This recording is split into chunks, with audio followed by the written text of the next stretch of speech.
2 ശമൂവേൽ 7-16 വാക്യം. നിന്റെ ഗൃഹവും നിന്റെ രാജ്യത്വവും എന്റെ മുൻപാകെ എന്നേക്കും സ്ഥിരമായിരിക്കും, നിന്റെ സിംഹാസനവും എന്നേക്കും ഉറച്ചിരിക്കും. ഈ ലോകത്ത് മനുഷ്യൻ ഏറ്റവും അധികം അന്വേഷിക്കുന്ന ഒരു കാര്യമാണ് ഉറപ്പ്. പണം ഉറപ്പ് നൽകുന്നില്ല, സ്ഥാനമാനങ്ങൾ ഉറപ്പ് നൽകുന്നില്ല, ശക്തി ഉറപ്പ് നൽകുന്നില്ല. ഇന്നുണ്ടായിരിക്കുന്നത് നാളെ ഇല്ലാതാകാം, ഇന്ന് ഉയർന്നത് നാളെ വീഴാം. പക്ഷെ ദൈവം പറയുമ്പോൾ അത് സമയത്താൽ ക്ഷയിക്കുന്ന ഒരു വാഗ്ദാനമല്ല, ശാശ്വതമായി ഉറച്ചു നിൽക്കുന്ന ഒരു പ്രഖ്യാപനമാണ്. മനുഷ്യൻ സ്ഥാപിക്കുന്നത് കാലം പരീക്ഷിക്കും, ദൈവം സ്ഥാപിക്കുന്നത് ആർക്ക് തൊടാൻ പോലും കഴിയുകയില്ല. ദാവീദ് രാജാവിന് ദൈവകൃപയിൽ ഉറപ്പ് കിട്ടിയ ഒരു ഘട്ടത്തിലാണ് ഈ വാഗ്ദാനം ലഭിക്കുന്നത്. ശത്രുക്കളിൽ നിന്ന് വിശ്രമം കിട്ടിയ ദാവീദ് ദൈവത്തിനായി ഒരു ആലയം പണിയാൻ ആഗ്രഹിക്കുന്നു.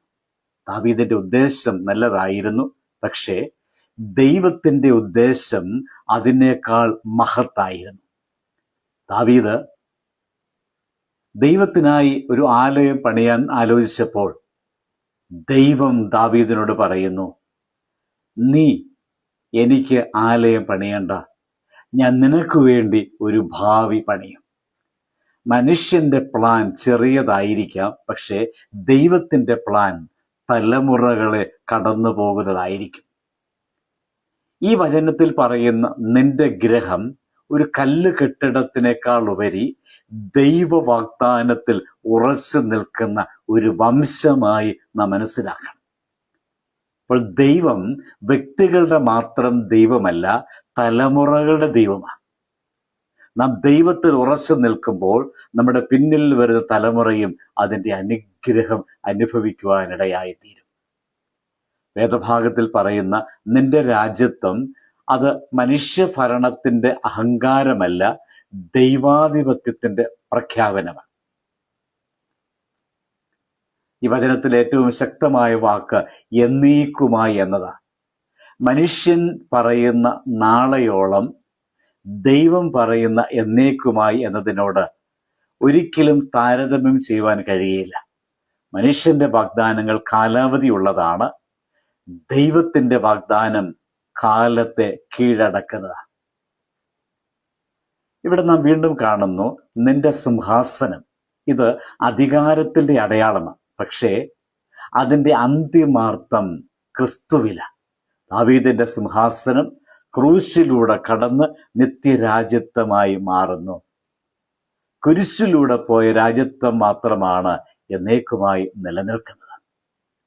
ഈ വചനം നമ്മെ ഓർമ്മപ്പെടുത്തുന്നത് ദൈവത്തിന്റെ വിശ്വസ്തതയാണ്. മനുഷ്യൻ മറക്കും, മാറും, വാഗ്ദാനം പൊളിക്കും, പക്ഷെ ദൈവം ഒരിക്കലും തൻ്റെ വചനം മറക്കുന്നില്ല. ദൈവം വൈകിച്ചേക്കാം, പക്ഷെ ദൈവം ഉപേക്ഷിക്കില്ല, വാഗ്ദാനം ഉപേക്ഷിക്കില്ല എന്നത് മനസ്സിലാക്കണം. ഈ വാഗ്ദാനങ്ങളൊക്കെ കൃപയുടെ ഉടമ്പടിയാണ് വെളിപ്പെടുത്തുന്നത്. ദാവീദ് പൂർണ്ണനായിരുന്നില്ല, പക്ഷെ ദൈവത്തിന്റെ കൃപ അവന്റെ മേൽ ഉണ്ടായിരുന്നു. ഇപ്പൊ ക്രിസ്തു കേന്ദ്രമായ ഒരു അനുഗ്രഹീതമായ വചനമാണ് നമുക്കിവിടെ കാണാൻ സാധിക്കുന്നത്. ക്രിസ്തു കേന്ദ്രത്തിലില്ല എങ്കിൽ നമ്മുടെ ജീവിതം ശൂന്യമായി തീരും എന്ന ഒരു അർത്ഥം കൂടെ ഇവിടെ സൂചിപ്പിക്കുന്നുണ്ട്. ഈ വചനം നമ്മോട് ഒരു ചോദ്യം ഉന്നയിക്കുന്നുണ്ട്. നമ്മുടെ ജീവിതത്തിന്റെ കേന്ദ്രം ആരാണ്? നമ്മുടെ ജീവിതം ആരാണ് സ്ഥാപിക്കുന്നത്? ദൈവം സ്ഥാപിക്കാത്തതൊന്നും നാളെ ഉണ്ടാകില്ല എന്നത് നമ്മെ ഓർമ്മിപ്പിക്കുകയാണ്. ഈ വചനം നമ്മുടെ കുടുംബങ്ങളെ കുറിച്ചും ഒരു ബോധ്യം നമുക്ക് നൽകുന്നുണ്ട്. മനുഷ്യന് ഭവനങ്ങൾ പണിയാം, പക്ഷെ കുടുംബം പണിയുന്ന ദൈവമാണ്. പ്രാർത്ഥനയില്ലാത്ത വീട് ഭിത്തിയുള്ളതാണ്, പക്ഷെ അടിത്തറയില്ലാത്തതാണ്. ഈ വചനം നമ്മെ നിത്യരാജ്യത്വത്തിന്റെ പൗരന്മാരായിട്ട് ജീവിക്കുവാൻ ക്ഷണിക്കുകയാണ്. ലോകത്തിന്റെ മൂല്യങ്ങൾ താൽക്കാലികമാണ്, എന്നാൽ സ്വർഗത്തിന്റെ മൂല്യങ്ങൾ ശാശ്വതമാകിയാൽ നാം സ്വർഗത്തിനായി ജീവിക്കണം എന്നത് ഇവിടെ ഓർമ്മിപ്പിക്കുന്നു. ഈ ലോകം മാറിക്കൊണ്ടിരിക്കുന്നു, പക്ഷെ ദൈവം മാറ്റമില്ലാത്തവനാണ്. നമ്മൾ പിടിച്ചു നിൽക്കുന്ന കാര്യങ്ങൾ പൊഴിഞ്ഞു പോകാം, പക്ഷെ ദൈവം പിടിച്ചു നിൽക്കുന്ന ഒരിക്കലും വീഴില്ല. ദൈവം സ്ഥാപിച്ചത് ഒരിക്കലും കുലുങ്ങില്ല, അത് എന്നേക്കുമായി നിലനിൽക്കും. അപ്പോൾ ദൈവസന്നിധിയിൽ പുനഃസ്ഥാപിക്കപ്പെട്ട ഒരു ജീവിതം, അതിനു വേണ്ടി നമുക്ക് പരിശ്രമിക്കാം, പ്രാർത്ഥിക്കാം. വിശ്വസ്തനായ ദൈവമേ, ഞങ്ങളുടെ സ്വന്തം പദ്ധതികളെക്കാൾ നിന്റെ പദ്ധതികളെ സ്വീകരിക്കുവാൻ ഞങ്ങളെ പഠിപ്പിക്കണമേ. നീ സ്ഥാപിക്കാത്ത കാര്യങ്ങളിൽ നിന്ന് ഞങ്ങളെ മാറ്റി നീ സ്ഥാപിക്കുന്ന ജീവിതത്തിലേക്ക് ഞങ്ങളെ നയിക്കണമേ.